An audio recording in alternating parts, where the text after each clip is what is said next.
Like, subscribe.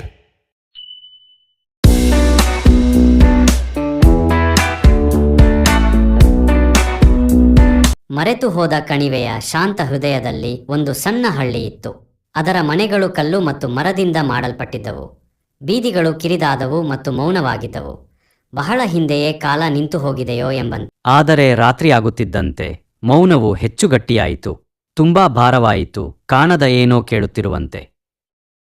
ಹಳೆಯ ಕೊಟ್ಟಿಗೆಯ ಮೂಲೆಯಿಂದ ಹಳ್ಳಿಗರು ಒಂದು ಆಕೃತಿಯನ್ನು ನೋಡಿರುವುದಾಗಿ ಹೇಳಿಕೊಂಡರು.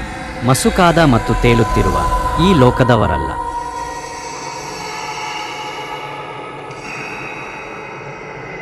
ಹಳ್ಳಿಯ ಜನರು ಮನೆಯ ಕಿಟಕಿಯಲ್ಲಿ ಭಯದಿಂದ ದೆವ್ವವನ್ನು ನೋಡುತ್ತಿರುತ್ತಾರೆ.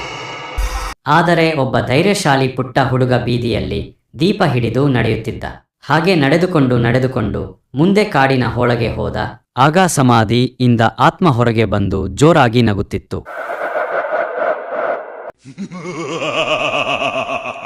ಆತ್ಮ ಮಗು ಮುಂದೆ ಬಂದು ಹೀಗೆ ಹೇಳಿ, ಏ ಮಗು, ಇಲ್ಲಿ ಏಕೆ ಬಂದೆ? ನಾನು ನಿನ್ನನ್ನು ಬಿಡುವುದಿಲ್ಲ. ಆಗ ಮಗು ಧೈರ್ಯದಿಂದ ಹೇಳಿತು, ನಮ್ಮ ಹಳ್ಳಿ ಜನರಿಗೆ ಯಾಕೆ ತೊಂದರೆ ಕೊಡುತ್ತೀಯ? ನಮ್ಮ ಗ್ರಾಮವನ್ನು ಬಿಟ್ಟು ಹೋಗು.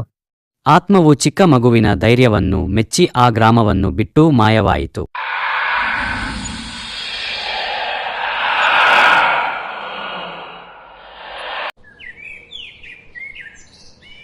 ಮುಂಜಾನೆ ಗ್ರಾಮದ ಜನರೆಲ್ಲ ಸೇರಿ ಮಗುವಿನ ಧೈರ್ಯವನ್ನು ಮೆಚ್ಚಿದರು.